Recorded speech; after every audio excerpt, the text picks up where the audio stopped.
Okay. All right.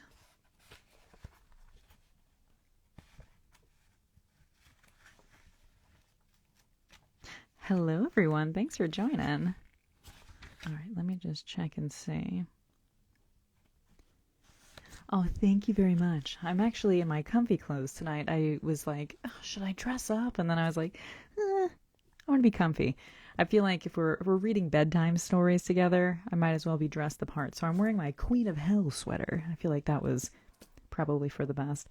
Hi, thanks for joining, everyone. Oh my goodness. All right, very shortly here, we'll have our moderator and we'll kind of jump into things. I apologize we didn't have book club last week. I had a migraine. Not good. It lasted for like 3 days. It was terrible. We had like a freak pressure system come through where snow all of a sudden was happening here in Pennsylvania, and it wasn't projected to happen. And anytime I deal with that, I get a migraine. So it was not very good. Hello, everyone. Thank you so much. Yes, I am not dealing with it any longer, thankfully.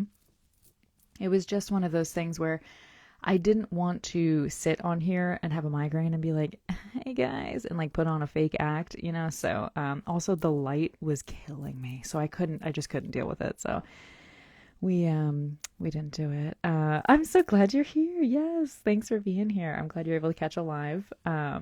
Let's see, what are we doing today? This is my first live with you. Oh my gosh. Well, every Monday night, except for last Monday, obviously, but every Monday night, we read a vampire novel together. Not an entire one, obviously. It's 2 hours worth. It's kind of like you're listening to a podcast. We usually joke around.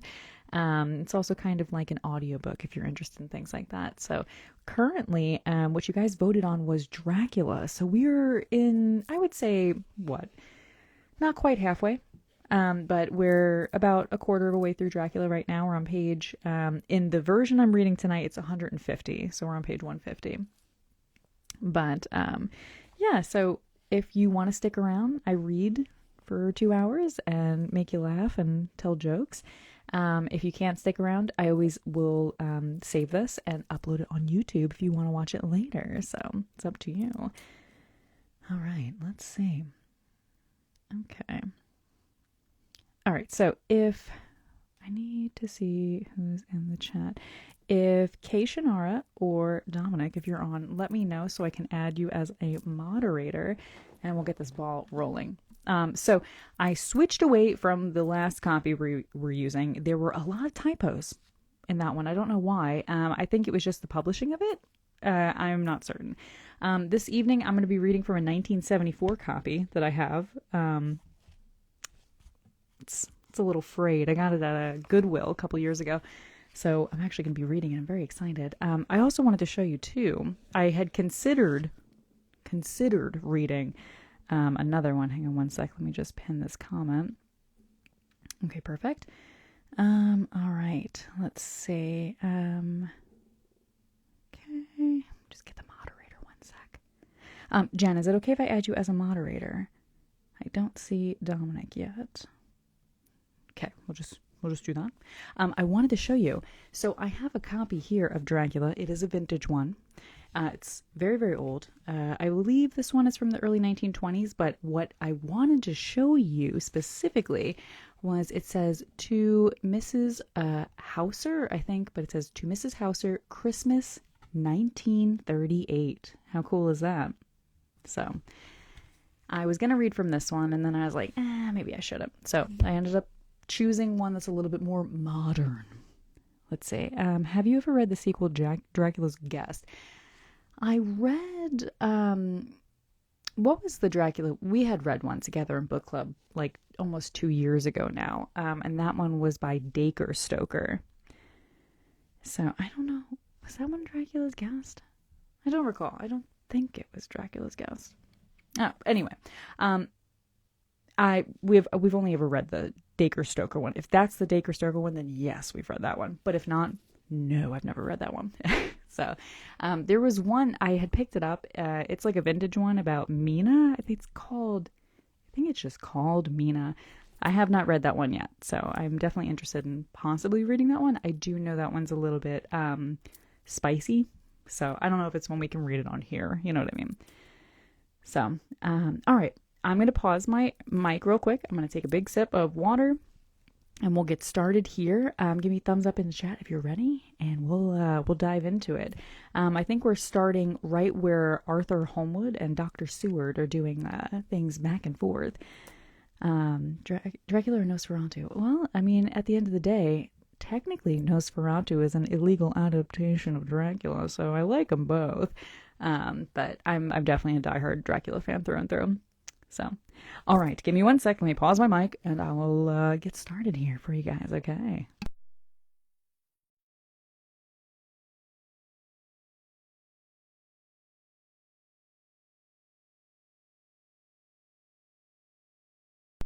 Okay, I do have tea. It's very, very hot, so I cannot sip it just yet. I don't want to burn myself, you know what I mean? Okay, so if you're reading along with me tonight, we're going to be on it's 150 in this book. It could be page 148. It could be page 152. We're starting where Arthur Holmwood and Dr. Seward are kind of going back and forth talking about Lucy, if you recall. She's fallen to this peculiar illness. They don't know what's going on, so we're gonna dive into it. Okay, so here we go. Have you seen Dracula Dead and Loving It? It's so funny. I have seen that, and it's hysterical. Yes, so you're correct. It is very, very funny. All right, so let's go ahead and dive right in. So, telegram: Arthur Holmwood to Seward. 1st September. Am summoned to see my father, who is worse. As writing, write me fully by tonight's post to ring. Wire me if necessary. Letter from Dr. Seward to Arthur Holmwood, 1st September. My dear old fellow, with regard to Miss Westerna's health, I hasten to let you know at once that, in my opinion, there is not any functional disturbance or any malady that I know of. At the same time, I am not by any means satisfied with her appearance. She is woefully different from what she was when I saw her last. Of course, you must bear in mind that I did not have full opportunity of examination, such as I should wish. Our very friendship makes a little difficulty which not even medical science or custom can bridge over. I had better tell you exactly what happened, leaving you to draw, in a measure, your own conclusions. I shall then say what I have done and propose doing.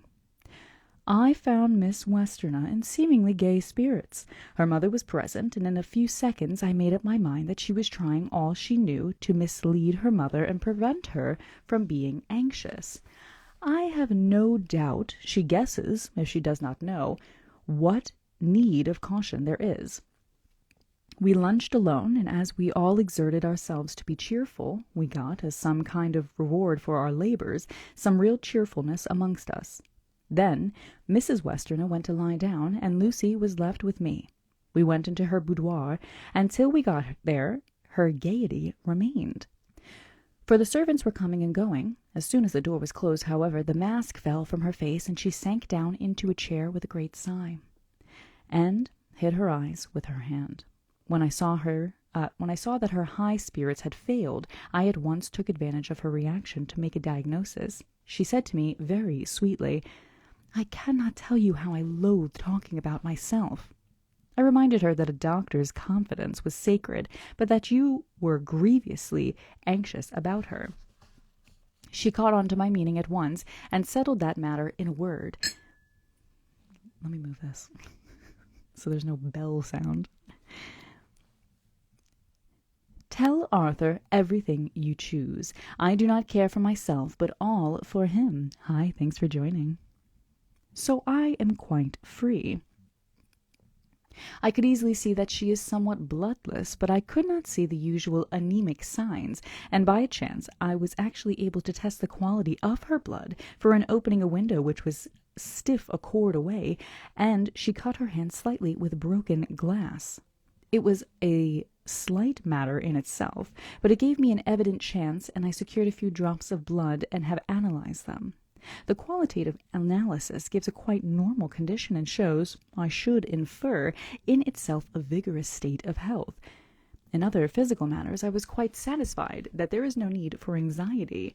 But as there must be a cause somehow, I have come to the conclusion that it must be something mental.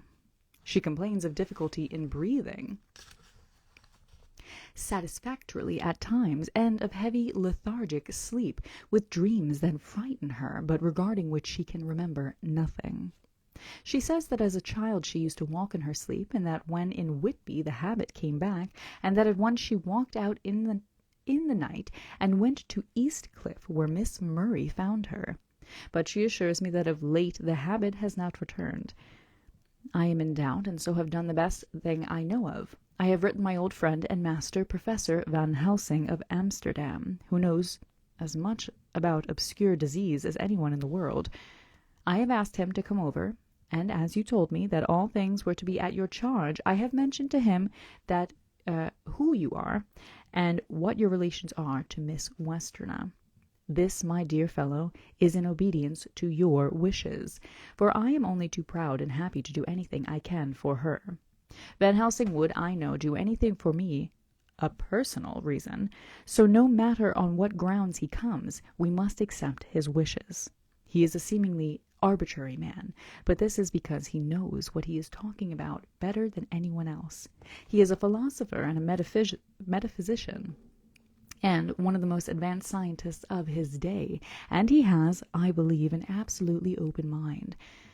This with an iron nerve, a temper of the ice brook, an indomitable resolution, self-command, and toleration exalted from virtues to blessings, and the kindliest and truest heart that beats, these form his equipment for the noble work that he is doing for mankind. Work both in theory and practice, for his views are as wide as his all-embracing sympathy. I tell you these facts that you may know why I have such confidence in him. I have asked him to come at once. I shall see Miss Westerner tomorrow again. She is to meet me at the stores, so that I may not alarm her mother by too early a repetition of my call. Yours always, John Seward. Letter, Abraham Van Helsing, M.D., D.Ph., D. Lit., etc., etc., to Dr. Seward. 2nd September. My good friend, when I have received your letter, I am already coming to you. By good fortune, I can leave just at once, without wrong to any of those who have trusted me. Were fortune other, then it were bad for those who have trusted, for I come to my friend when he call me to aid those he holds dear. Tell your friend that when that time you suck from my wound so swiftly the poison of the gangrene from that knife that our other friend, too nervous, let slip, you did more for him when he wants my aids, and you call for them than all his great fortune could do. But it is my pleasure added to do for him, your friend. It is to you that I come. Have near to hand, and please it so arrange that we may see the young lady not too late on tomorrow, for it is likely that I may have to return here that night, but if need be I shall come again in 3 days and stay longer if it must. Till then, good-bye, my friend John Van Helsing. Letter, Dr. Seward to Honorary Arthur Holmwood, 3rd September. My dear Art, Van Helsing has come and gone. He came on with me to Hillingham, and found that by Lucy's discretion her mother was lunching out, so that we were alone with her. Van Helsing made a very careful examination of the patient. He is to report to me, and I shall advise you, for of course I was not present all the time. He is, I fear, much concerned, but says he must think. When I told him of our friendship and how you trust to me in the matter, he said, "You must tell him all you think. Tell him what I think, if you can guess it, if you will. Nay, I am not jesting. This is no jest, but life and death, perhaps more." I wonder if there is a book on Abraham Van Helsing and his story. There are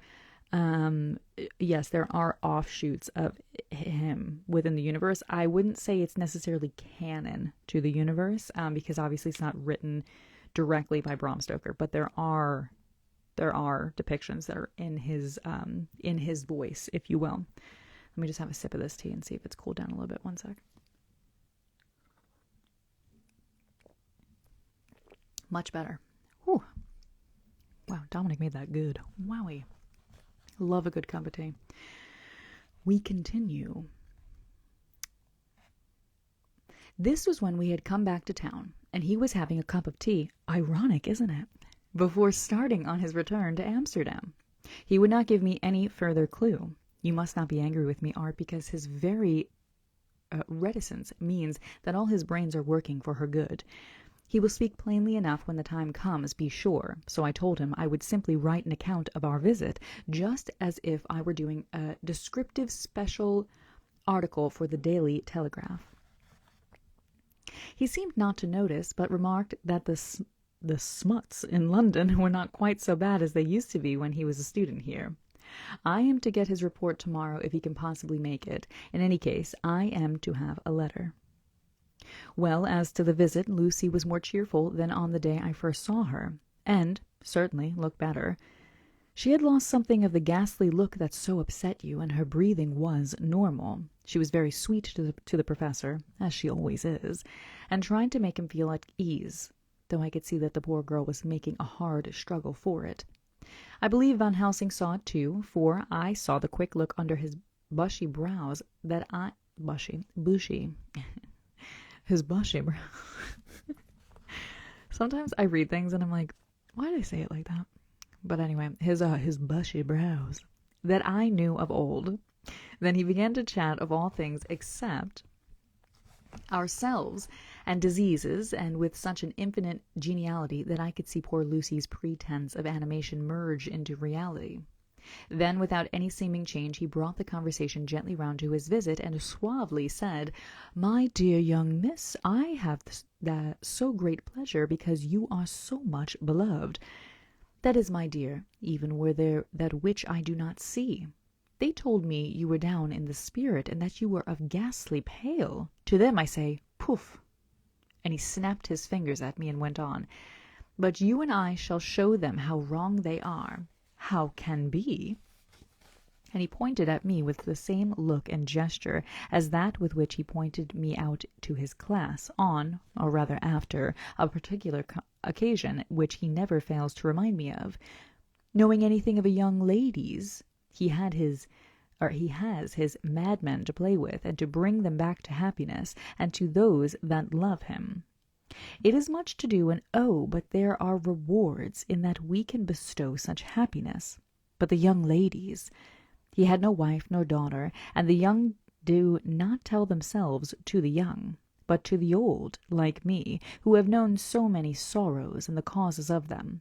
So, my dear, we will send him away to smoke the cigarette in the garden, whiles you and I have a little talk all to ourselves. I took the hint, and strolled about, and presently the professor came to the window and called me in. He looked grave, but said, "I have made careful examination, but there is no functional cause. With you I agree that there has been much blood lost. It has been, but is not. But the conditions of her are in no way anemic. I have asked her to send me her maid, that I may just ask one or two questions. That so I may not chance to miss nothing. I know well what she will say, and yet there is cause. There is always cause for everything. I must go back home and think. You must send to me the telegram every day."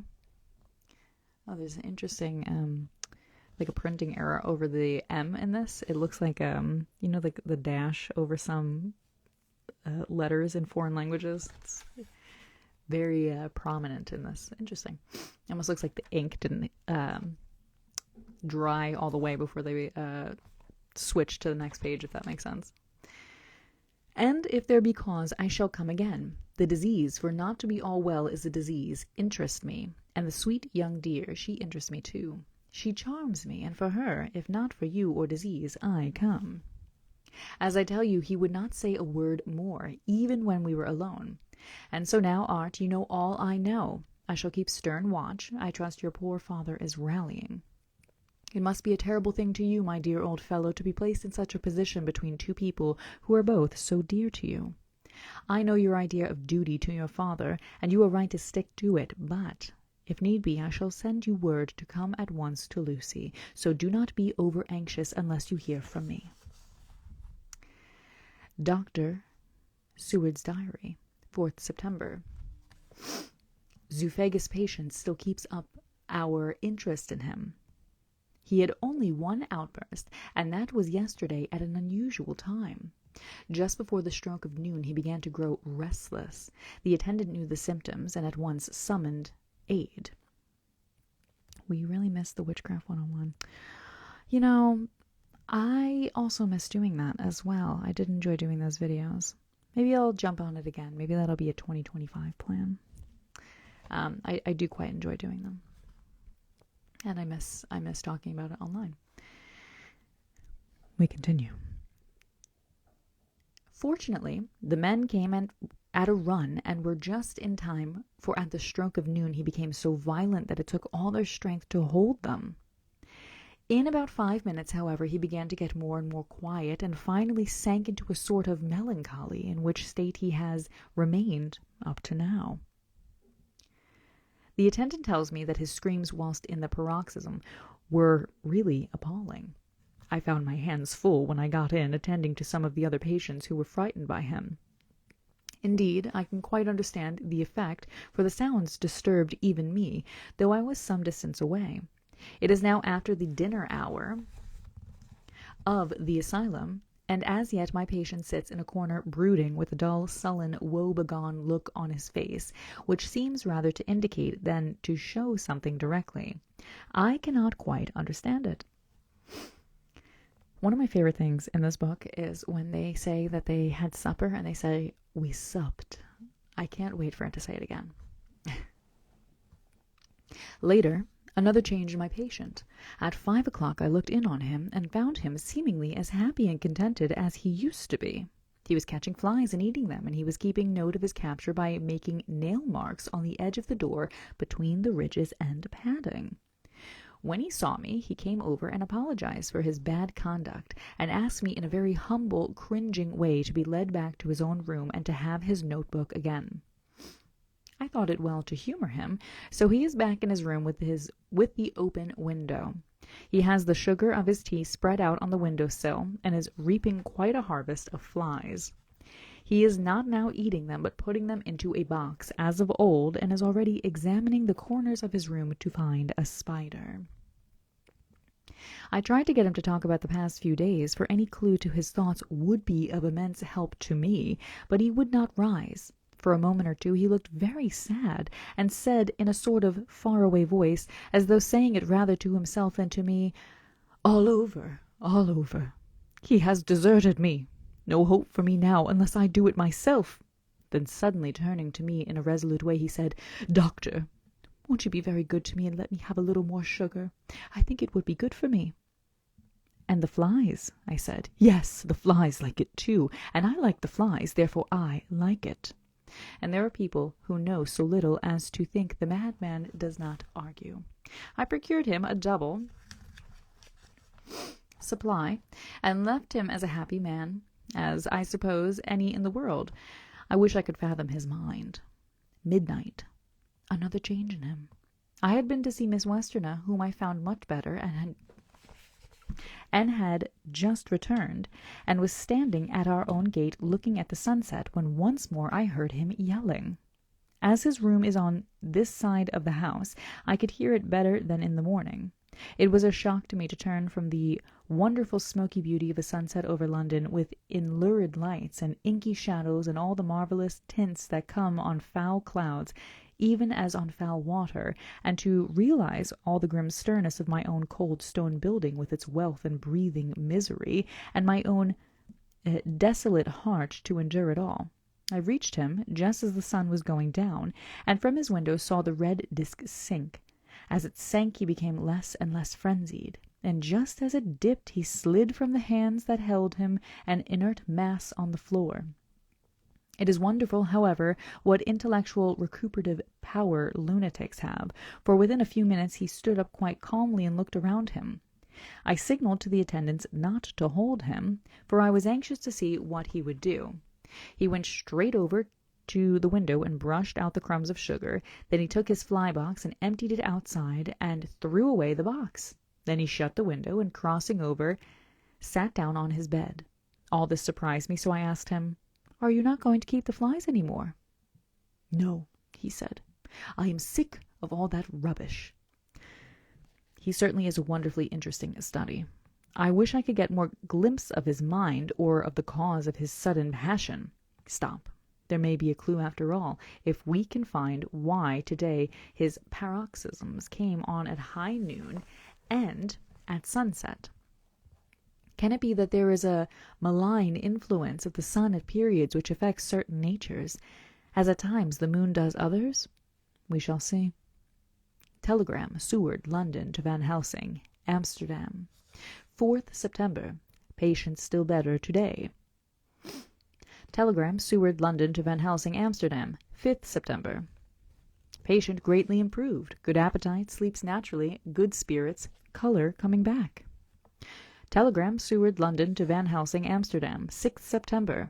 Terrible change for the worse. Come at once, do not lose an hour. I hold over telegram to Homewood till have seen you. Oh, I see. It's like kind of like shorthand. I was like, that sounds a little weird. It was like shorthand. Got it. Okay. All right, we're going to start chapter 10 here, everybody. Very exciting. All right, let me have a sip of tea, and we shall begin.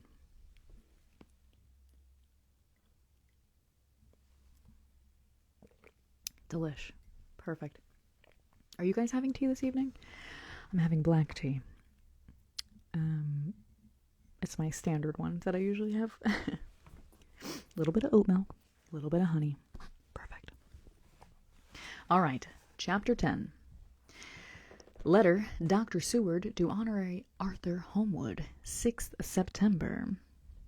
My dear Art, my news today is not so good. Lucy this morning had gone back a bit. There is, however, one good thing which has arisen from it. Mrs. Westerner was naturally anxious concerning Lucy, and has consulted me professionally about her.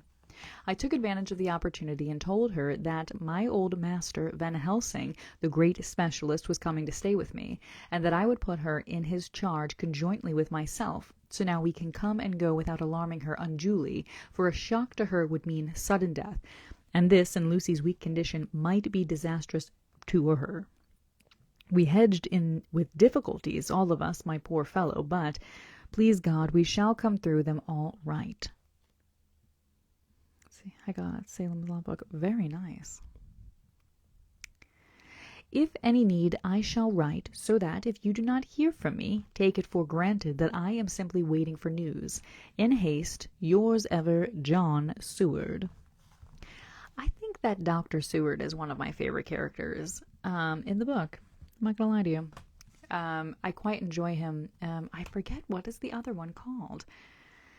The sequel that Dacre Stoker wrote, which is fantastic. The sequel he wrote, Dr. Seward is in it as well. And he's a very important character in it. And I just, I can't help but think of him in the future when reading about him right now in the past. So, 7th September. The first thing Van Helsing said to me when we met at Liverpool Street was, "Have you said anything to our young friend, the lover of her?" "No," I said. "I waited till I had seen you, as I said in my telegram.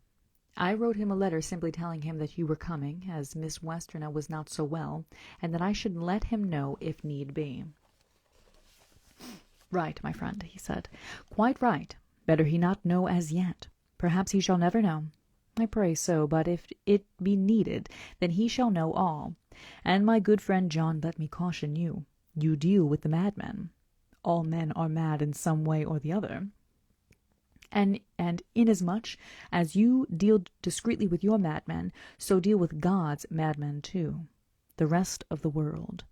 You tell not your madmen what you do, nor why you do it. You tell them not what you think. So you shall keep your knowledge in its place where it may rest, where it may gather its kind around it and breed.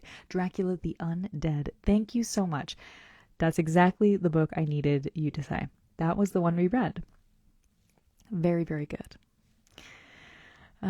Very spicy, too. I really enjoyed the storyline in that one. I know it was a little dramatic and over the top in some parts, but who doesn't love drama and over the topness? So.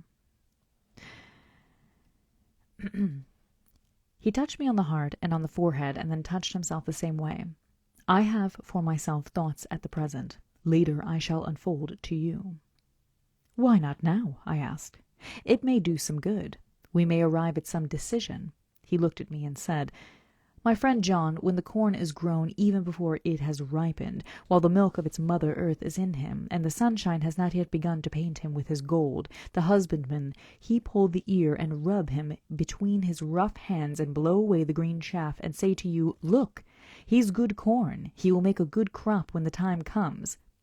I did not see the application and told him so. For reply he reached over and took my ear in his hand and pulled it playfully, as he used to long ago do at lectures, and said, "The good husbandman tell you so then because he knows, but not till then." Yeah, we did have to skip a lot of stuff in Dracula the Undead. That's one of those where, I mean, we could always read it again in the future, but if you have not had the chance to read Dracula the Undead, just imagine that Dracula and Mina's alleged relationship is not so alleged. And Mina and Jonathan Harker allegedly have a child too in that book. So it's very good. It's very, very good. Juicy drama. Just drama. Very, very good. But you do not find the good husbandman dig up his planted corn to see if he grow. That is for the children who play at husbandry, and not for those who take it as of the work of their life. See you now, friend John, I have sown my corn, and nature has her work to do in making it sprout. If he sprout at all, there's some promise, and I wait till the ear begins to swell." He broke off, for he evidently saw that I understood. Then he went on gravely, "You were always a careful student, and your case-book was ever more full than the rest. You were only student then, now you are master, and I trust that good habit have not fail. Remember, my friend, that knowledge is stronger than memory, and we should not trust the weaker. Even if you have not kept the good practice, let me tell you that this case of our dear Miss is one that may be, mind, I say may be, of such interest to us and others, that all the rest may not make him kick the beam, as your people say. Take then good note of it. Nothing is too small. I counsel you put down in record even your doubts and surmises. Hereafter it may be of interest to you to see how true you guess. We learn from failure, not from success. When I described Lucy's symptoms, the same as before, but infinitely more marked, he looked more grave, but said nothing. He took with him a bag in which were many instruments and drugs, the ghastly paraphernalia of our beneficial trade, as he once called in one of his lectures, the equipment of a professor of the healing craft. When we were shown in, Mrs. Westerner met us. She was alarmed, but not nearly so much as I expected to find her. Nature, is one of her beneficent moods, has ordained that even death has some antidote to its own terrors. Here, in a case where any shock may prove fatal, matters are so often ordered that, from some cause or other, the things not personal, even the terrible change in her daughter to whom she is so attached, do not seem to reach her.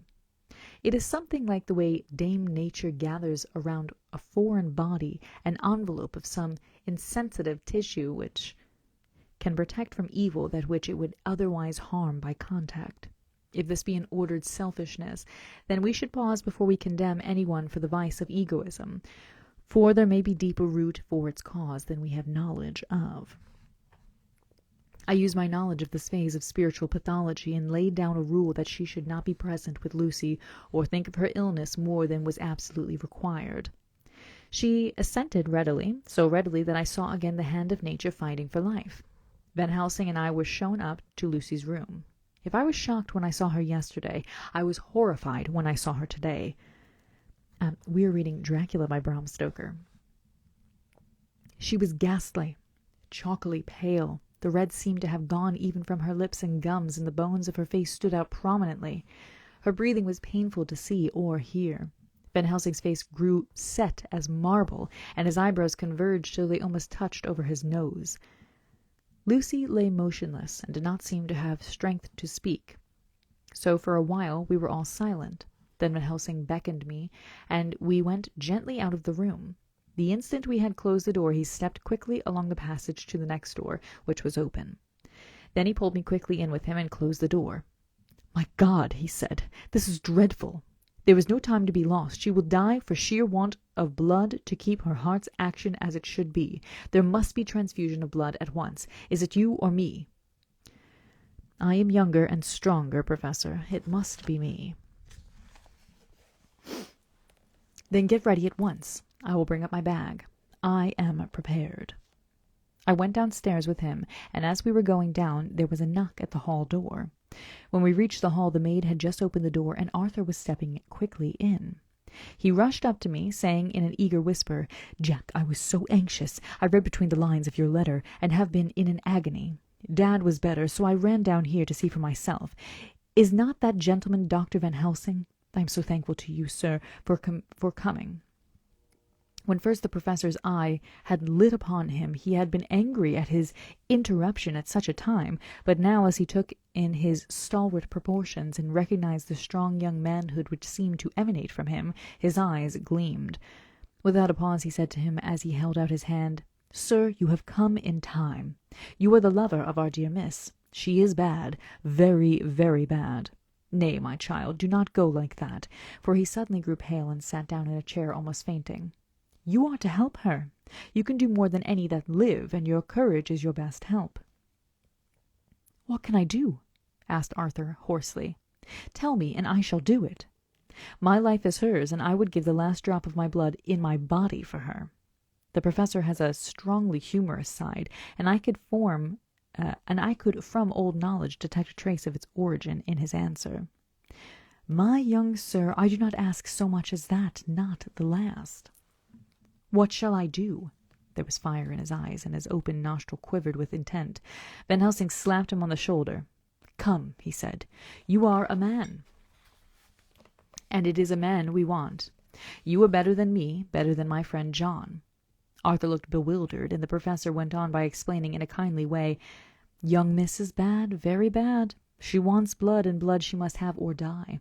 My friend John and I have consulted, and we are about to perform what we call transfusion of blood, to transfer from full veins of one to the empty veins which pine for him. John was to give his blood, as he is the more young and strong than me." Here Arthur took my hand and wrung it hard in silence. "But now you are here. You are more good than us, old or young, who toil much in the world of thought. Our nerves are not so calm, and our blood not so bright than yours." Arthur turned to him and said, "If you only knew how gladly I would die for her, you would understand." He stopped with a sort of choke in his voice. "Good boy," said Van Helsing. "In the not so far off you will be happy that you have done all for her you love. Come now and be silent. You shall kiss her once before it is done, and then you must go, and you must leave at my sign. Say no word to madam. You know how it is with her.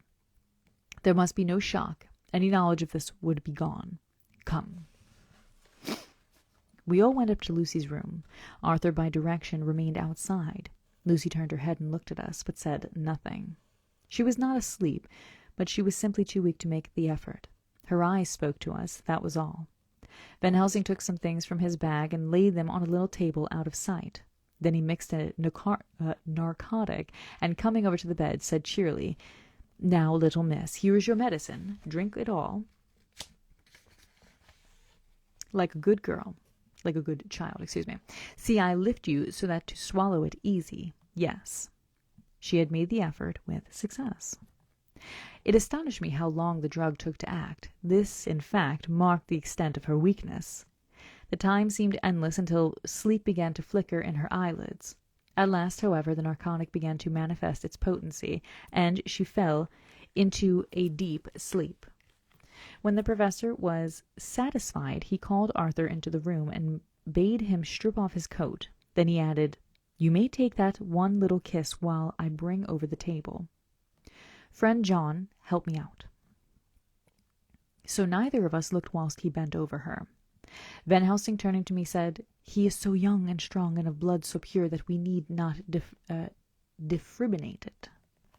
Then, with swiftness, but with absolute method, Van Helsing performed the operation. As the transfusion went on, something like life seemed to come back to poor Lucy's cheeks, and through Arthur's growing pallor the joy of his face seemed absolutely to shine. After a bit I began to grow anxious, for the loss of blood was telling on Arthur, strong man as he was.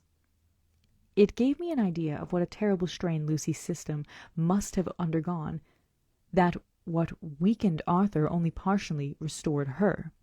But the professor's face was set, and he stood watch in hand, and with his eyes fixed now on the patient and now on Arthur, I could hear my own heart beat.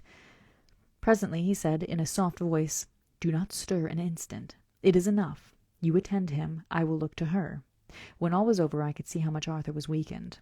I dressed the wound and took his arm to bring him away.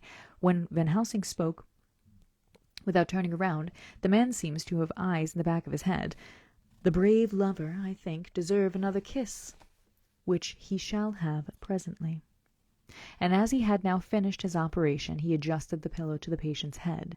As he did so, the narrow black velvet band, which seems always to wear round her throat, buckled with an old diamond buckle which her lover had given her, was dragged a little up and showed a red mark on her throat.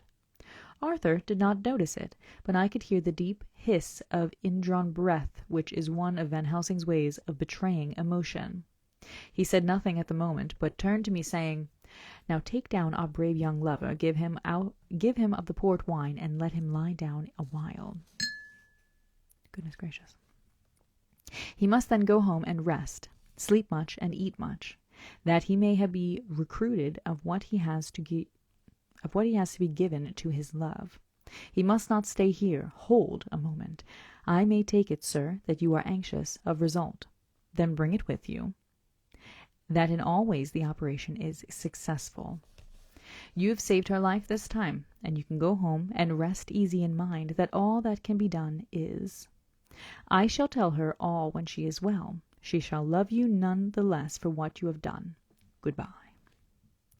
When Arthur had gone, I went back to the room. Lucy was sleeping gently, but her breathing was stronger.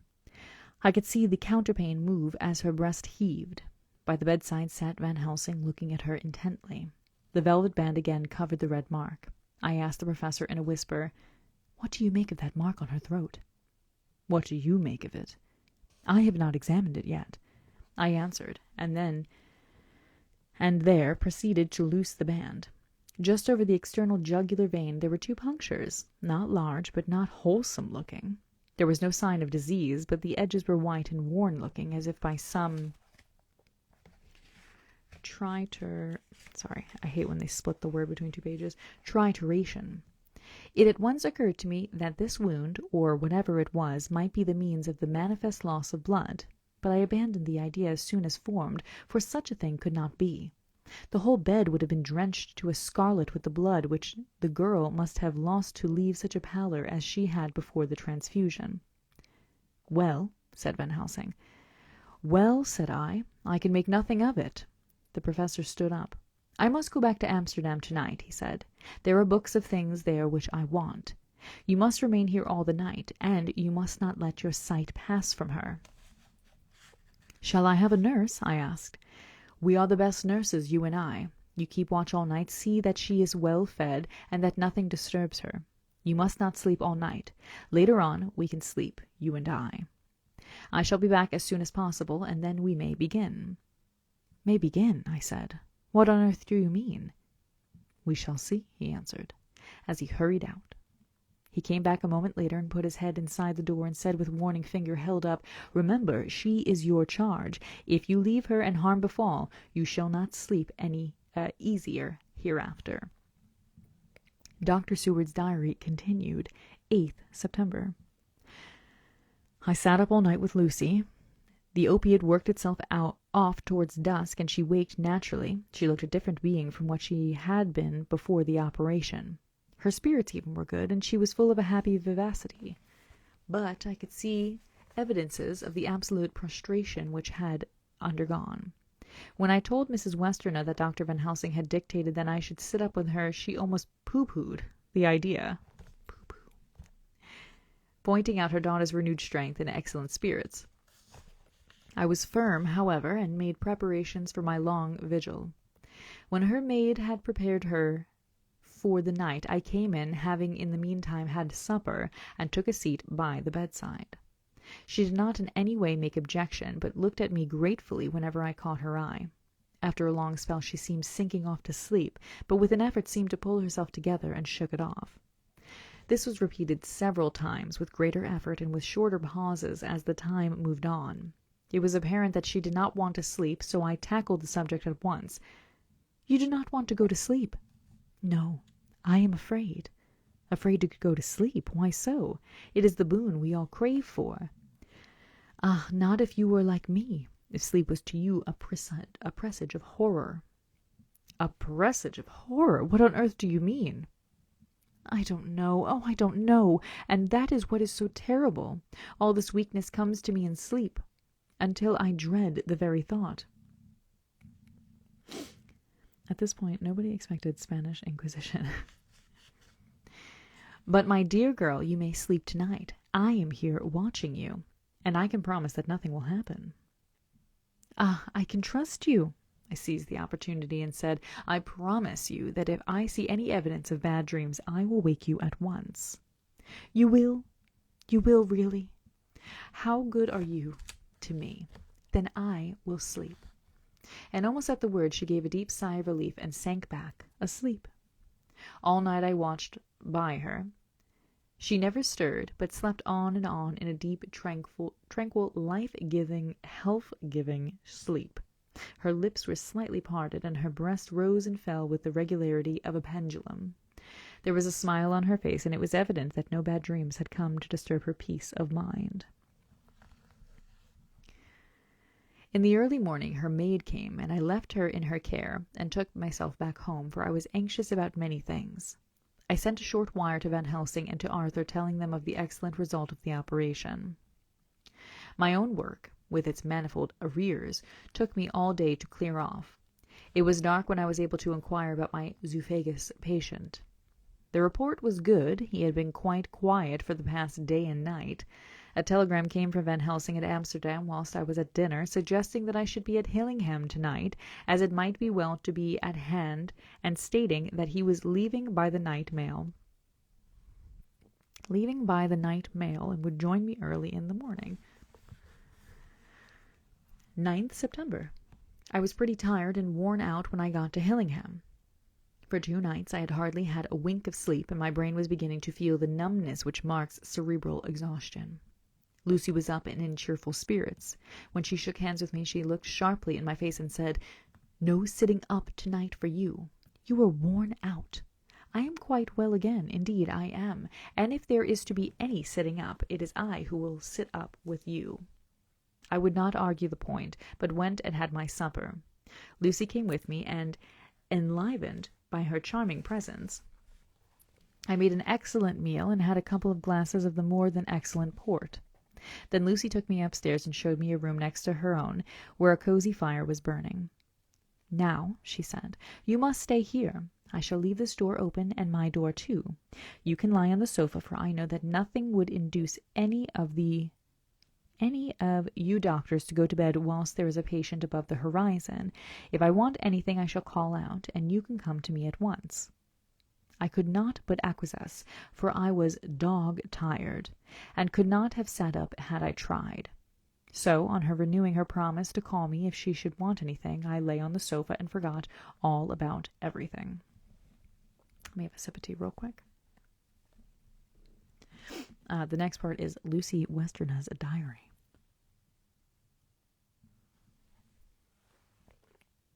Okay. 9th September. I feel so happy tonight. I have been so miserably weak that to be able to think and move about is like feeling sunshine after a long spell of east wind out of a steel sky. I'm currently having black tea. I believe it is, what is the brand? Dominic, if you're listening, what is the brand that we are currently having a black tea? It's like an English black tea with a little bit of oat milk and a little bit of honey. It's very, very tasty. Somehow, Arthur feels very, very close to me. I seem to feel his presence warm about me. I suppose it is that sickness and weakness are selfish things, and turn our inner eyes in sympathy on ourselves, whilst health and strength give love rein, and in thought and feeling he can wander where he wills. I know where my thoughts are, if Arthur only knew. My dear, your ears must tingle as you sleep, as mine do waking. Oh, the blissful rest of last night, how I slept with that dear good Dr. Seward watching me, and tonight I shall not fear to sleep, since he is close at hand and within call. Thank everybody for being so good to me. Thank God. Good night, Arthur.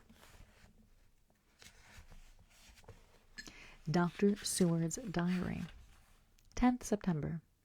I was conscious of the professor's hand on my head, and started awake all in a second. That is one of the things that we learn in an asylum, at any rate. And how is our patient? Well, when I left her, or rather when she left me, I answered. Come, let us see, he said, and together we went into the room. The blind was down, and when I went over to raise it gently, whilst Van Helsing stepped with his soft cat-like tread over to the bed.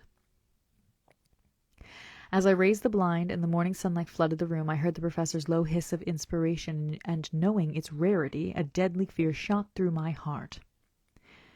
As I passed over, he moved back, and his exclamation of horror, Gott im Himmel, needed no enforcement from his agonized face. He raised his hand and pointed to the bed, and his iron face was drawn and ashen white. I felt my knees begin to tremble. There on the bed, seemingly in a swoon, lay poor Lucy, more horribly white and wan-looking than ever. Even the lips were white, and the gums seemed to have shrunken back from the teeth, as we sometimes see in a corpse after a prolonged illness. Van Helsing raised his foot to stamp in anger, but the instinct of his life and all the long years of habit stood to him, and he put it down again softly. "Quick," he said, "bring the brandy." I flew to the dining-room, and returned with the decanter. He wetted the poor white lips with it, and together we rubbed palm and wrist and heart. He felt her heart, and after a few moments of agonizing suspense, said, "It is not too late. It beats, though but feebly. All our work is undone. We must begin again. There is no young Arthur here now. I have to call on yourself this time, friend John." As he spoke, he was dipping into his bag and producing the instruments for transfusion. I had taken off my coat and rolled up my shirt-sleeve. There was no possibility of an opiate just at present, and no need of one, and so, without a moment's delay, we began the operation. After a time, it did not seem a short time either, for the draining any of one's blood, no matter how willing it be given, is a terrible feeling. Van Helsing held up a warning finger. "Do not stir," he said. "But I fear that with growing strength she may wake, and that would make danger. Oh, much, much danger. But I shall precaution take. I shall give hypodermic injection of morphia." He proceeded then swiftly and deftly to carry out his intent. The effect on Lucy was not bad, for the faint seemed to merge subtly into the narcotic sleep. It was with a feeling of personal pride that I could see a faint tinge of color steal back into the pallid cheeks and lips. No man knows, till he experiences it, what it is to feel his own life-blood drawn away into the veins of the woman that he loves. Poor Dr. Seward. The professor watched me critically. "That will do," he said. "Already," I remonstrated. "You took a great deal more from art." To which he smiled, a sad sort of smile, as he replied, "He is her lover, her fiancé. You have work, much work to do for her and for others, and the present will suffice." When we stopped the operation, he attended to Lucy, whilst I applied digital pressure to my own incision. I lay down while I waited his leisure to attend to me, for I felt faint and a little sick. By and by he bound up my wound and sent me downstairs to get a glass of wine for myself. As I was leaving the room, he came after me and half whispered, "Mind, nothing must be said of this. If our young lover should turn up unexpected as before, no word to him. It would at once frighten him and enjealous him too. There must be none so." When I came back, he looked at me carefully, and then said, "You are not much the worse." Oh, that's funny. There's the E on this has that line above it again. That's so weird. "Go into the room and lie on your sofa and rest a while. Then have much breakfast and come here to me." I followed out his orders, for I knew how right and wise they were. I had done my part, and now my next duty was to keep up my strength. I felt very weak, and in the weakness lost something of the amazement at what had occurred. I fell asleep on the sofa, however, wondering over and over again how Lucy had made such a retrograde movement, and how she could have been drained of so much blood with no sign anywhere to show for it. I think I must have continued my wonder in my dreams, for sleeping and waking, my thoughts always came back to the little punctures in her throat and the ragged, exhausted appearance of their edges, tiny though they were. Lucy slept well into the day, and when she woke she was fairly well and strong, though not nearly so much so as the day before. When Van Helsing had seen her, he went out for a walk, leaving me in charge, with strict injunctions that I was to not leave her for a moment. I could hear his voice in the hall, asking the way to the nearest telegraph office. Lucy chatted with me freely, and seemed quite unconscious that anything had happened. I tried to keep her amused and interested. When her mother came up to see her, she did not seem to notice any change whatever, but said to me imagine she said it ungratefully. No, she said it gratefully. "We owe you so much, Dr. Seward, for all you have done, but you really must now take care not to overwork yourself. You are looking pale yourself. You want a wife to nurse and look after you a bit. That you do." As she spoke, Lucy turned crimson, though it was only momentarily, for her poor wasted veins could not stand for long an unwonted drain to the head. The reaction came in excessive pallor as she turned imploring eyes on me. I smiled and nodded, and laid my finger on my lips. With a sigh, she sank back amid her pillows. Van Helsing returned in a couple of hours, and presently said to me, "Now you go home and eat much and drink enough. Make sure yourself strong. I stay here tonight, and I shall sit up with the little miss myself. You and I must watch the case, and we must have none other to know. I have grave reasons. No, do not ask for them. Think what you will. Do not fear to even think the most not probable. Good night." The reason I paused there was because not probable had a dash between it, and they were separated between lines. It's a weird way of writing it. In the hall, two of the maids came to me and asked if they or either of them might not sit up with Miss Lucy. They implored me to let them, and when I said it was Dr. Van Helsing's wish that either he or I should sit up, they asked me quite piteously to intercede with the foreign gentleman. I was much touched by their kindness. Perhaps it is because I am weak at present, and perhaps because it was on Lucy's account, that their devotion was manifested, for over and over again I have seen similar instances of women's kindness. I got back here in time for a late dinner, went my rounds, all well, and set this down whilst waiting for sleep. It is coming. 11th September. This afternoon I went over to Hillingham, found Van Helsing in excellent spirits and Lucy much better. Shortly after I had arrived, a big parcel from abroad came for the professor. He opened it with much empressement, assumed, of course, and showed a great bundle of white flowers. "These are for you, Miss Lucy," he said. "For me?" Oh, Dr. Van Helsing.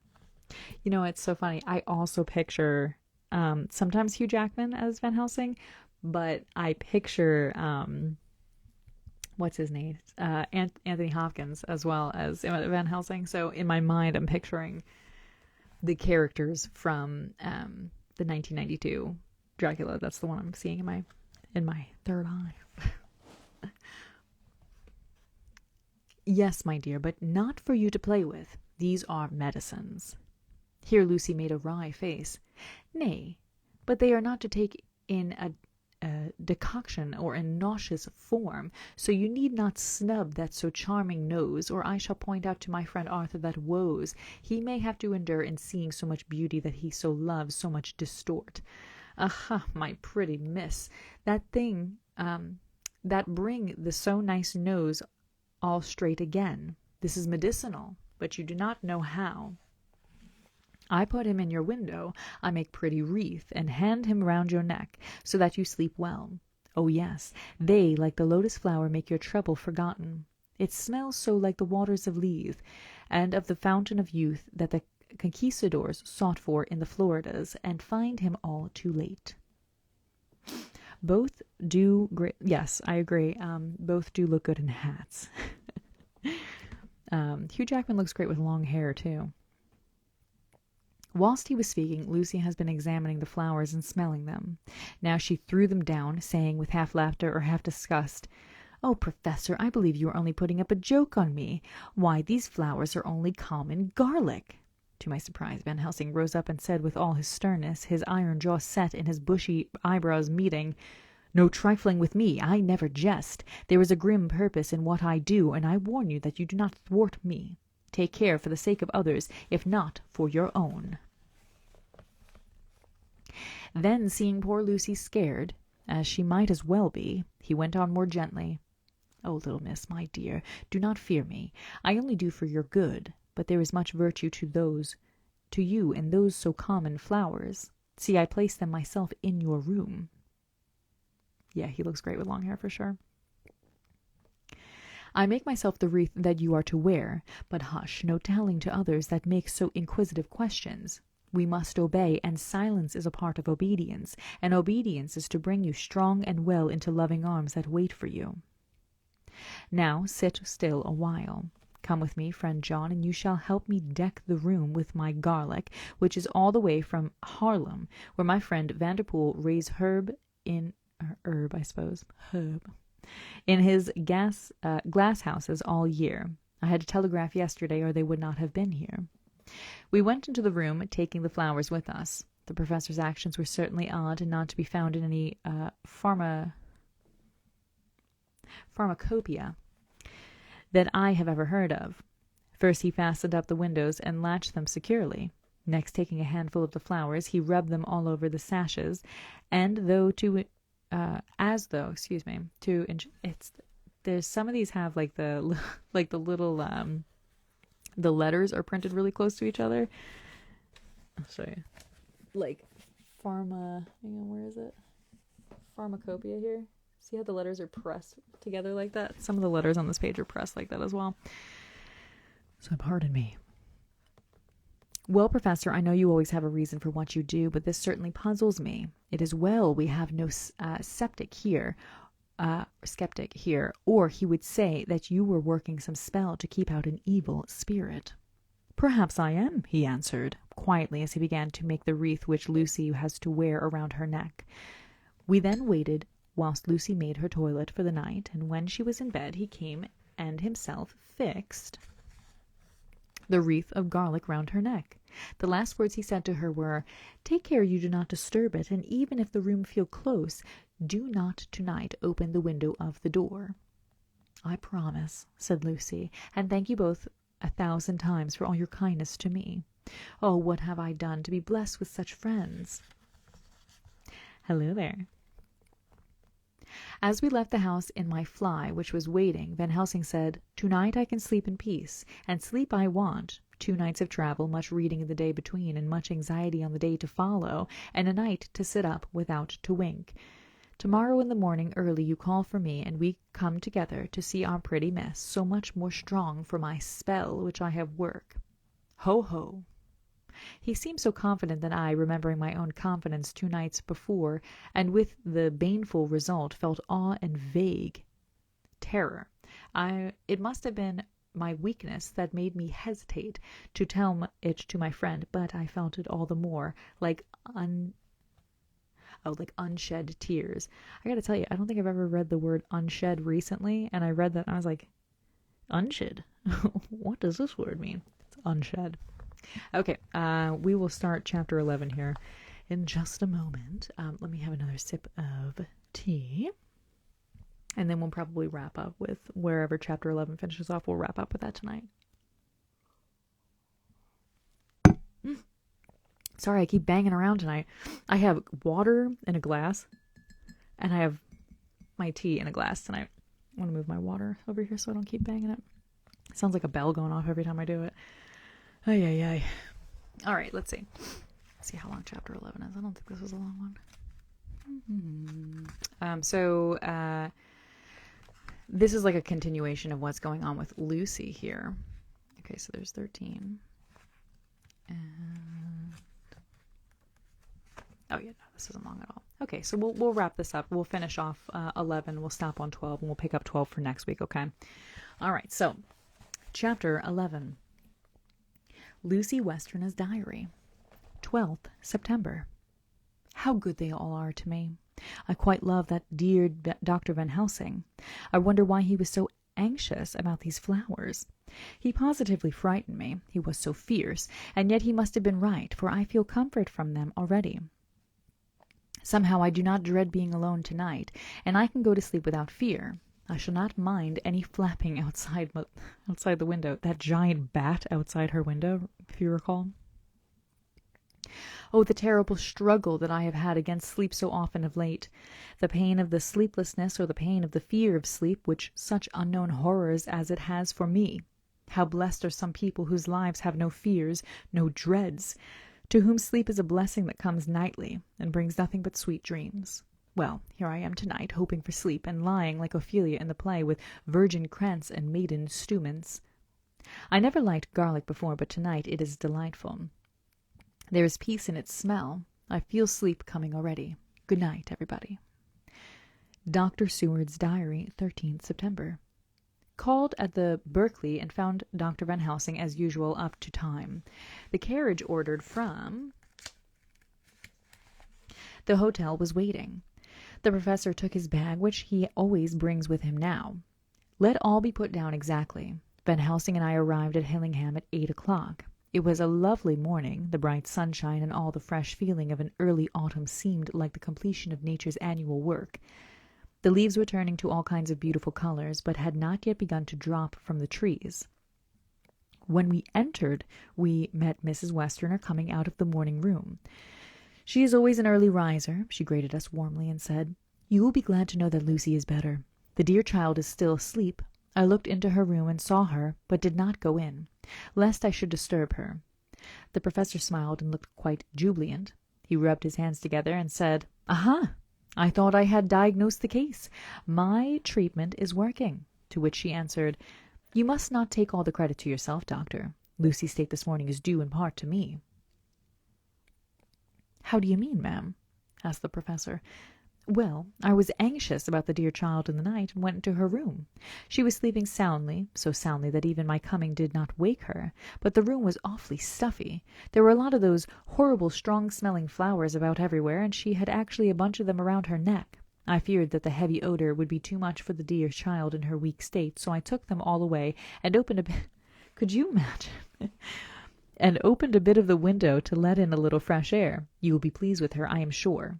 She moved off into her boudoir, where she usually breakfasted early. As she had spoken, I watched the professor's face and saw it turn ashen gray. He had been able to retain his self-command whilst the poor lady was present, for he knew her state and how mischievous a shock would be.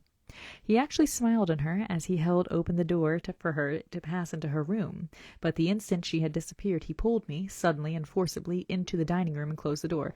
Could you imagine? You're like, "Oh, I put garlic in, everything's locked, she's going to bed, she looks great, Lucy wrote in her diary," and you get there the next morning and her mom's like, those flowers that you used for medicine, they stunk. I hated it. I opened the window, the one thing you said not to do, and I think she's better. You'd be surprised. She's actually wonderful this morning. I would be so enraged, actually. But, that's neither here nor there. So, I would be so mad. I would also be so mad. Then, for the first time in my life, I saw Van Helsing break down. He raised his hands over his head in a sort of mute despair, like, "Curse you!" I can see it. I picture Anthony Hopkins doing this. And then beat his palms together in a helpless way. Finally, he sat down on a chair and, putting his hands before his face, began to sob with loud, dry sobs that seemed to come from the very racking of his heart. Then he raised his arms again and though appealing to the whole universe, "God, God, God," he said, "what have we done? What has this poor thing done that we are so sore beset? Is there fate amongst us still sent down from the pagan world of old, that such things must be, and in such way? This poor mother, all unknowing and all for the best as she think, does such thing as lose her daughter body and soul. And we must not tell her. We must not even warn her, or she die, and then both die. how we are beset, how are all the powers of the devils against us. Suddenly he jumped to his feet. "Come," he said. "Come, we must see and act. Devils or no devils, or all the devils at once, it matters not. We fight him all the same." He went to the hall door for his bag, and together we went into Lucy's room. Once again I drew up the blind whilst Van Helsing went towards the bed. This time he did not start as he looked on the poor face with the same awful waxen pallor as before. He wore a look of stern sadness and infinite pity. "As I expected," he murmured, with that hissing inspiration of his which meant so much. Without a word he went and locked the door, and then began to set out on the little table the instruments for yet another operation of transfusion of blood. I had long ago recognized the necessity and begun to take off my coat, but he stopped me with a warning hand. "No," he said. "Today you must operate, and I shall provide. You are weakened already." As he spoke he took off his coat and rolled up his shirt sleeve. Again the operation, again the narcotic, again some return of color to the ashy cheeks, and the regular breathing of healthy sleep. This time I watched Van Helsing recruited himself and rested. Whilst Van Helsing recruited himself and rested. Excuse me, okay. That makes more sense. Presently he took an opportunity of telling Mrs. Western that she must not remove anything from Lucy's room without consulting him, that the flowers were of medicinal value, and that the breathing of their odor was part of the system of cure. Then he took over the care of the case himself, saying that he would watch this night and the next, and would send me word when to come. After another hour Lucy waked from her sleep, fresh and bright, and seemingly not much worse for her terrible ordeal. What does it all mean? I am beginning to wonder if my long habit of life amongst the insane is beginning to tell upon my own brain. Lucy Westerner's diary, 17th September. 4 days and nights of peace. I am getting so strong again that I hardly know myself. It is as if I had passed through some long nightmare, and had just awakened to see the beautiful sunshine and feel the fresh air of the morning around me. I have a dim half-remembrance of long, anxious times of waiting and fearing, darkness in which there was not even the pain of hope to make present distress more poignant. And then long spells of oblivion, and the rising back to life as a diver coming up through a great press of water. Since, however, Dr. Van Helsing has been with me, all this bad dreaming seems to have passed away. The noises that used to frighten me out of my wits, the flapping against the windows, the distant voices which seemed so close to me, the harsh sound that came from I know not where, and commanded me to do I know not what, have all ceased. I go to bed now without any fear of sleep. I do not even try to keep awake. I have grown quite fond of the garlic, and a boxful arrives for me every day from the Haarlem. To-night Dr. Van Helsing is going away, as he has to be for a day in Amsterdam. But I need not be watched. I am well enough to be left alone. Thank God for my mother's sake and dear Arthur's, and for all our friends who have been so kind. I shall not even feel the change, for last night Dr. Van Helsing slept in his chair a lot of the time. I found him asleep twice when I awoke, but I did not fear to go to sleep again, although the boughs or bats or something flapped most angrily against the window panes. Yeah, the giant bat flapping against her window. But no one's worried about that one. The Pall Mall Gazette, 18th September. Headline: The Escaped Wolf. Perilous adventure of our interviewer. Interview with the keeper of the Zoological Gardens. After many inquiries and almost as many refusals, and perpetually using the words Pall Mall Gazette as a sort of talisman, I managed to find the keeper of the section of the Zoological Gardens in which the wolf department is included. Thomas Bilder lives in one of the cottages in the enclosure behind the Elephant House, and was just sitting down to his tea when I found him. Thomas and his wife are hospitable folk, elderly and without children, and if the specimen I enjoyed of their hospitality be of the average kind, their lives must be pretty comfortable. The keeper would not enter on what he called business until the supper was over, and we were all satisfied. Then, when the table was cleared, he had lit his pipe and said, "Now, sir, you can go on and ask me what you want. You'll excuse me refusing to talk of professional subjects afore meals. I gives the wolves and the jackals and the hyenas in all our section for their tea afore I begins to ask them questions. I'm guessing he must have similar to an Irish accent because it's saying arsk. Who knows? How do you mean ask them questions? I queried, wishful to get him into a talkative humor. Eating of them over there, the cod with a pole is one way, scratching of their ears is another, when gents as it flush wants a bit of a show-off to their gals. I don't so much mind the fuss, the eatin' with a pole afore I chucks in their dinner, but I waits till they've 'ad their sherry and coffee, so to speak, afore I tries on with the ear-scratchin'. Mind you, he added philosophically, there's a deal of the same nature in us as in them theer animals. I hate this whole section where it's reading it out loud to you all. I'm so sorry. It sounds like I am just like I've never read before a day in my life. This whole section is in like that weird shorthand English, trying to like portray an accent, so I apologize as we go through this together. Here you were coming and asking me of questions about my business, and I had that grump like that only for your bloomin' arfquid I'd a seen you blowed fust for I'd answer. Not even when you asked me a sarcastic like if I'd like you to ask the superintendent if you might ask me questions. Without offense, did I tell you to go to tell? You did. And when you said you'd report me for using obscene language, that was itting me over the head. But the arfquid made that all right. I weren't a-going to fight, so I waited for the food, and did with my owl as the wolves and lions and tigers does. But, lor love your art, now that the old 'ooman has stuck a chunk of her tea cake in me and rinsed me out with her bloomin' old teapot, and I've lit up, you may scratch my ears for all you're worth, and won't get even a growl out of me. Drive along with your questions. I know what you're a-comin' at. That 'ere escaped wolf. Exactly.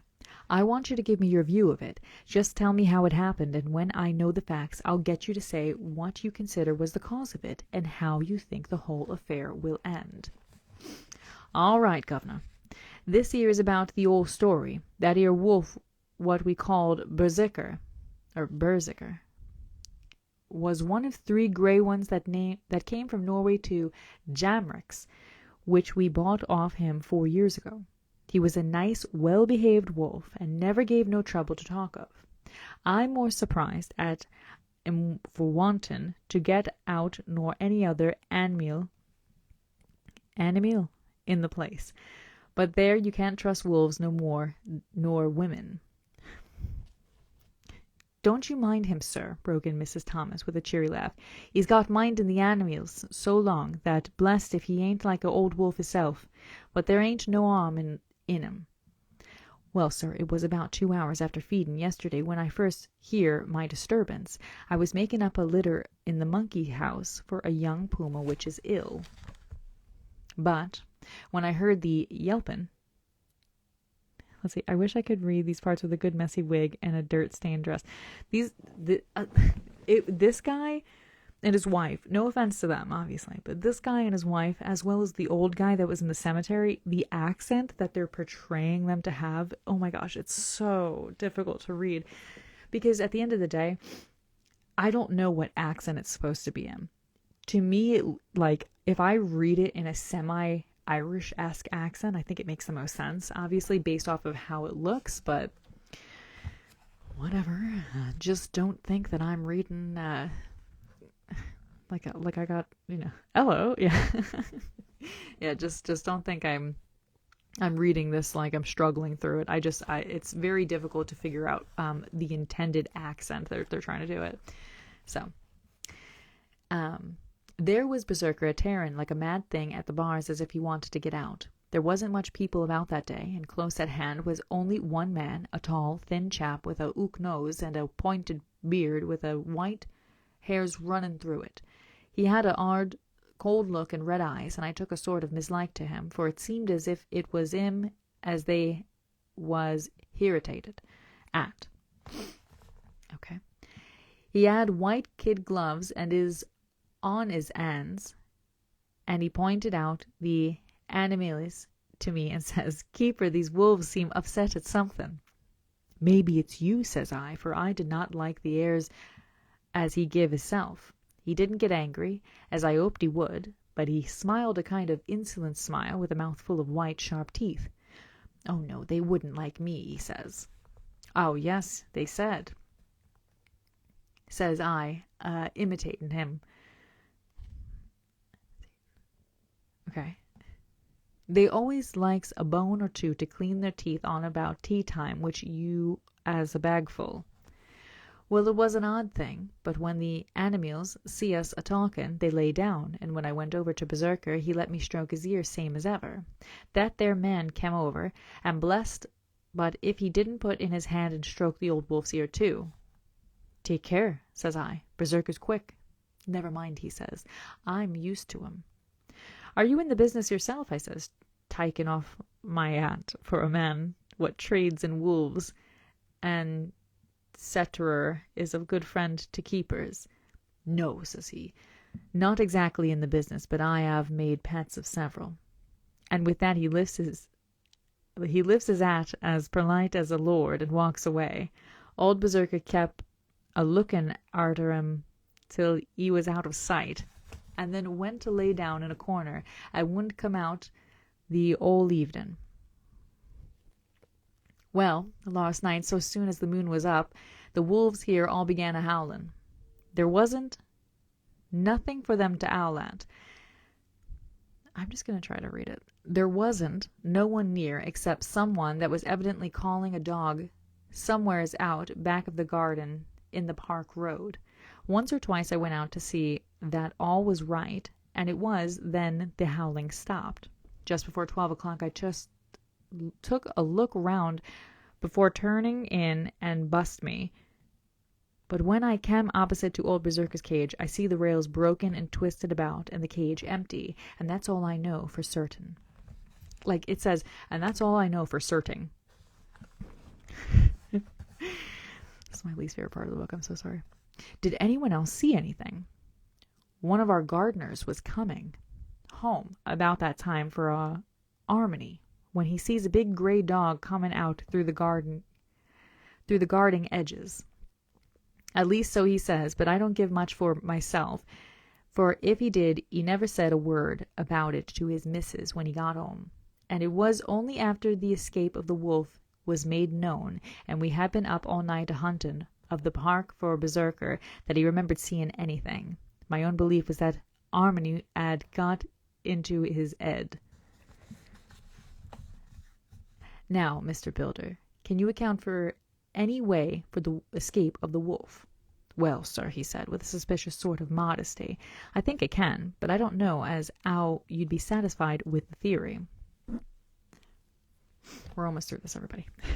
Certainly I shall, if a man like you, who knows the animals from experience, can't hazard a good guess at any rate. Who is even to try? Well then, sir, I accounts for it this way. It seems to me that here wolf escaped, simply because he wanted to get out. Oh, really? From the hearty way that both Thomas and his wife laughed at the joke, I could see that it had done service before, and that the whole explanation was simply an elaborate sell. I couldn't cope in badinage with the worthy Thomas, but I thought I knew a surer way to his heart, so I said, yeah, jeez Louise. Now, Mr. Builder, we'll consider the first half sovereign worked off, and this brother of his is waiting to be claimed when you've told me what you think will happen. Right you are, sir, he said briskly. You'll excuse me. I know for a chaffin of ye, but the old woman here winked at me, which was as much as telling me to go on. Well, I never, said the old lady. My opinion is this, that here wolf is idin of somewheres. The gardener what didn't remember said he was a-galloping northward faster than a horse could go, but I don't believe him. For, you see, sir, wolves don't gallop no more nor dogs does. They not bein' built that way. Wolves is fine things in a storybook, and I desay when they gets in a pack and does be chivyin something. Chivyin something. I don't even know what that word is supposed to be. And does be chivin something that's more afeard than they can make a devil of a noise and chop it up, whatever it is. But Lord bless you, in real life a wolf is only a low creature, not half so clever or bold as a good dog, and not have a quarter so much fight in him. This one ain't been used to fightin' or even to providin' for hisself, and more like he's somewhere round the park idin' and a shiverin' of, and if he thinks at all wonderin' where he is to get his breakfast from, maybe he's got some down area and is in a coal cellar. My eye won't some cook get a rum start when he sees his green eye a-shinin' at her out of the dark. If he can't get food, he's bound to look for it, and mayhap he may chance to light on a butcher's shop in time. Darling, you did not have to buy me a badge. Thank you so much. If he doesn't, and some nursemaid goes a-walking off with a soldier, leavin' of the hinfant in the perambulator, well, then I shouldn't be surprised if the census is one baby the less. That's all. Is he saying that he thinks that the wolf is going to steal a baby out of a pram? I think that's what he's trying to say. I was handing him the half-sovereign when something came bobbing up against the window, and Mr. Bitter's face doubled its natural length with surprise. God bless me, he said, if there ain't old Berserker come back by hisself. He went to the door and opened it, and most unnecessary proceeding it seemed to me. I have always thought that a wild animal never looks so well as when some obstacle of pronounced durability is between us. A personal experience has intensified rather than diminished that idea. A badge, it's basically like a tip, and my husband just tipped me. Thank you very, very much. I love you. After all, however, there is nothing like custom, for neither builder nor his wife thought any more of the wolf than I should of a dog. The animal itself was as peaceful and well-behaved as the father of all pictures wolves, Red Riding Hood's quondam friend, whilst moving her confidence in masquerade. The whole scene was an unutterable mixture of comedy and pathos. The wicked wolf that for half a day had paralyzed London and set all the children in the town shivering in their shoes was there in a sort of penitent mood, and was received and petted like a sort of vulpine prodigal son. Old Builder examined him all over with the most tender solicitude, and when he had finished with his penitence, said, "There, I knew the poor old chap would get into some kind of trouble. Didn't I say it all along? Here's his head all cut and full of broken glass. He's been a-getting over some bloomin' wall or something. It's a shame that people are allowed to top their walls with broken bottles. This year's what comes of it. Come along, Berserker." He took the wolf and locked him up in a cage with a piece of meat that's satisfied, in quantity at any rate, the elementary conditions of the fatted calf, and went off to the report. I came off, too, to report the only exclusive information that is given today regarding the strange escapade at the zoo. Good heavens. All right, we're through it. Anyway, Dr. Seward's diary, 17th September. I was engaged after dinner in my study posting up my books, which, through press of other work and the many visits to Lucy, had fallen sadly into arrear. Suddenly the door burst open, and in rushed my patient, with his face distorted with passion. I was thunderstruck, for such a thing as a patient getting of his own accord into the superintendent's study is almost unknown. Without an instant's pause, he made straight at me. He had a dinner knife in his hand, and, as I saw he was dangerous, he tried to keep the table between us. He was too quick and too strong for me, however, for before I could get my balance, he had struck at me and cut my left wrist rather severely. Before he could strike again, however, I got in my right, and he was sprawling on his back on the floor. My wrist bled freely, and quite a little pool trickled onto the carpet. I saw that my friend was not intent on further effort. Oh, thank you, darling. I saw that my friend was not intent on further effort, and occupied myself binding up my wrist, keeping a wary eye on the prostrate figure all the same. When the attendants rushed in, and we turned our attention to him, his employment positively sickened me. He was lying on his belly on the floor, licking up, like a dog, the blood which had fallen from my wounded wrist. Sicko. He was easily secured, and to my surprise went with the attendants quite placidly, simply repeating over and over again, "The blood is the life! The blood is the life!" I cannot afford to lose blood just at present. I have lost too much of late for my physical good, and then the prolonged strain of Lucy's illness in its horrible phases is telling on me. I am overexcited and weary, and I need to rest, rest, rest. Happily, Van Helsing has not summoned me, so I need not forego my sleep. Tonight I could not well do without it. Telegram, Van Helsing, Antwerp to Seward, Carfax. Sent to Carfax, Sussex, as no county given, delivered late by 22 hours. 17th September. Do not fail to be at Hillingham tonight. If not watching all the time, frequently visit and see that flowers are as placed. Very important. Do not fail. Shall be with you as soon as possible after arrival.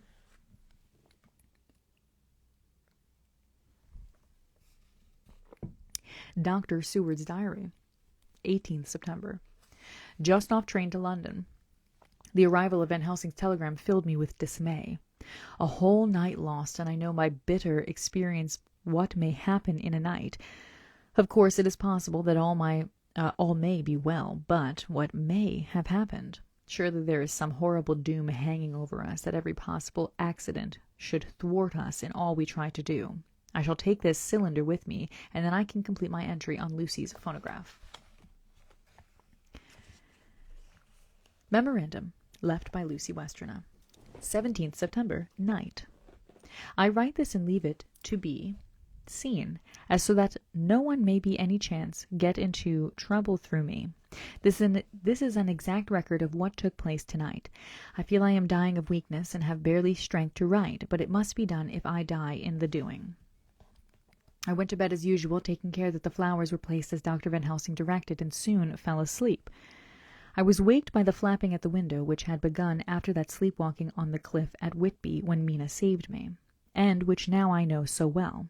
I was not afraid, but I did wish that Dr. Seward was in the next room, as Dr. Van Helsing said he would be, so that I might have called him. I tried to go to sleep, and I could not. Then there came to me the old fear of sleep, and I determined to keep awake. Perversely, sleep would try to come then when I did not want it, so, as I feared to be alone, I opened my door and called out, "Is there anybody there?" There was no answer. I was afraid to wake Mother, and so I closed my door again. Then outside in the shrubbery I heard a sort of howl like a dog's, but more fierce and deeper. I went to the window and looked out, but could see nothing except a big bat, which had evidently been buffeting its wings against the window. So I went back to bed again, but determined not to go to sleep. Presently the door opened. Thanks for joining. And Mother looked in, seeing by my moving that I was not asleep, came in and sat by me. She said to me, even more sweetly and softly than her wont, "I was uneasy about you, darling, and came in to see that you were all right. I feared she might catch cold sitting there, and asked her to come in and sleep with me. So she came into bed and lay down beside me. She did not take off her dressing gown, for she said she would only stay a while and then go back to her own bed. As she lay there in my arms, and I in hers, the flapping and buffeting came to the window again. She was startled and a little frightened, and cried out, 'What is that?' I tried to pacify her, and at last succeeded, and she lay quiet, but I could hear her poor dear heart still beating terribly. After a while there was the howl again out in the shrubbery, and shortly after there was a crash at the window, and a lot of broken glass was hurled on the floor. The window blind drew back with the wind that rushed in, and in the aperture of the broken panes there was the head of a great gaunt grey wolf. Mother cried out in fright and struggled up into a sitting posture, and clutched wildly at anything that would help her. Amongst other things, she clutched the wreath of flowers that Dr. Van Helsing insisted on my wearing round my neck, and tore it away from me. For a second or two she sat up, pointing at the wolf, and there was a strange and horrible gurgling in her throat. Then she fell over as if struck with lightning, and her head hit my forehead and made me dizzy for a moment or two. The room all around seemed to spin around. I kept my eyes fixed on the window, but the wolf drew his head back, and a whole myriad of little specks seemed to come blowing in through the broken window, and wheeling and circling round like the pillar of dust that travellers describe when there is a simoon in the desert. I tried to stir, but there was some spell upon me, and dear mother's poor body, which seemed to grow cold already, for her dear heart had ceased to beat, weighed me down, and I remembered no more for a while. God, that sounds terrifying. The time did not seem long, but very, very awful, till I recovered consciousness again. Somewhere near, a passing bell was tolling. The dogs all around the neighborhood were howling, and in our shrubbery, seemingly just outside, a nightingale was singing. I was dazed and stupid with pain and terror and weakness. But the sound of the nightingale seemed like the voice of my dead mother come back to comfort me. The sound seemed to have awakened the maids too, for I could hear their bare feet pattering outside my door. I called to them, and they came in, and when they saw what had happened and what it was that lay over me on the bed, they screamed out. The wind rushed in through the broken window, and the door slammed to. They lifted off the body of my dear mother and laid her, covered with a sheet, on the bed after I had got up. They were all so frightened and nervous that I directed them to go to the dining room and have each a glass of wine. The door flew open for an instant and closed again. The maid shrieked, and then went in a body to the dining room, and I laid what flowers I had on my dear mother's breast. When they were there, I remembered what Dr. Van Helsing had told me, but I didn't like to remove them, and besides, I would have some of the servants to sit up with me now. I was surprised that the maids did not come back. I called them, but got no answer, so I went to the dining room to look for them. Oh. My heart sank when I saw what had happened. They all four lay helpless on the floor, breathing heavily. The decanter of sherry was on the table half full, but there was a queer, acrid smell about. I was suspicious and examined the decanter. It smelled of laudanum, and looking on the sideboard, I found that the bottle which mother's doctors did use, was empty. What am I to do? What am I to do? I am back in the room with mother. I cannot leave her, and I am alone, save for the sleeping servants whom someone has drugged. Alone with the dead. I dare not go out, for I can hear the low howl of the wolf through the broken window. Terrible. The air seems full of specks floating and circling in the draught from the window, and the lights burn blue and dim. What am I to do? God shield me from the harm this night. I shall hide this paper in my breast, where they shall find it when they come to lay me out. My dear mother gone. It is time that I go too. Goodbye, dear Arthur, if I should not survive this night. God keep you, dear, and God help me. All right, we're going to stop here. We'll pick up on chapter 12 next time. I'm very happy we managed to get through 2 chapters. So I always forgot how, you know what it is, in a lot of the films, I don't think that they accurately portray the turmoil that happens with Lucy's mother that night. It's terrible. Also, too, isn't it strange how Lucy's mother woke up and was like, I was afraid for you tonight. Something woke me, and I wanted to check on you. And I can't help but think that if Lucy's mother hadn't gone in, maybe she wouldn't have passed in such a horrible way, but she had a weak heart, so I think that throughout the novel it had been talking about how she had such a weak heart, and that's why they didn't want to tell her about Lucy's condition. It's very, very terrible. I always forgot that that's how Lucy's mom died, though, is that she was basically terrified because a wolf broke in to the room, like headbutted the glass, right? Oh my god. But anyway, not too shabby. I really appreciate everybody who kind of stuck around. I know it was, I didn't end up making a video today to promote this. And whenever I don't do that, for some reason, people forget that this exists. Or, for some reason, I don't think stories are getting pushed as much anymore. But I appreciate everybody who is here nonetheless. And if you're watching this afterwards, recorded, thank you so much. I really appreciate it. So what I'm going to do after here is download this, get this up on YouTube. If you came in later, you want to hear the beginning part of this, it'll be on YouTube. And if you want to go back and listen, there's a Vampire Book Club playlist on YouTube as well, where you can check them out. Tomorrow there will be Tea Time Tuesday with me and Seth, and that's like our podcast style live. It's basically just 2 best friends talking about everything under the sun, nonsense, witchcraft, goth stuff, you name it. It's just everything. So if you want to watch that tomorrow, we'll be live. I think it's 7 p.m. Eastern Standard Time. So that's what, 4 p.m. Pacific.